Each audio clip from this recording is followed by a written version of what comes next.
extintor de fazer fogo, na parte de trás do carro, está aumentando muito rápido, Os bombeiros chegaram agora,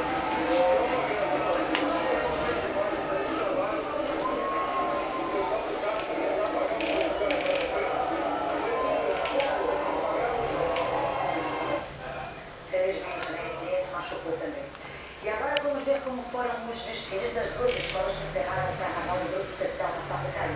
A Vila fez uma homenagem à Barbosa e a Mangueira levou para a avenida os ritmos da música brasileira. A penúltima escola a entrar na avenida foi a Azul e Branco de Vila Isabel.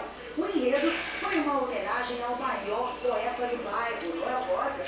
O samba de Martinho da Vila recriou o clima dos antigos carnavais. A comissão de frente surpreendeu com a coreografia e o adereço que se transformava de violão a mesa de bar e mulata. No terceiro carro alegórico, um surdo gigante se abria para mostrar uma favela, a relação entre Noel Rosa e os morros cariocas. 27 casais evoluíram de passos de dança de salão na ala Dama do Cabaré. Vários das décadas de 20 e 30 foram retratados nesta outra alegoria que se transformava em uma mesa de bilhar. E claro, os malandros não ficaram de fora. Uma ala inteira com um figurino impecável. As asas na fantasia simbolizam os anjos e a despedida do boêmio.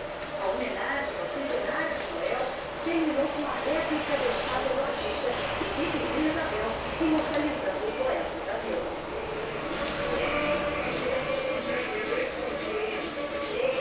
E encerrando o desfile de 2010, a Mangueira exaltou a música brasileira. O enredo da Verde Rosa homenageou músicos, cantores e compositores nacionais. Mas logo no início, susto, um princípio de incêndio na parte de trás do carro a bialas mobilizou os bombeiros de plantão. Rapidamente, as chamas foram controladas. A comissão de frente teve coreografia de Jaime Arocha.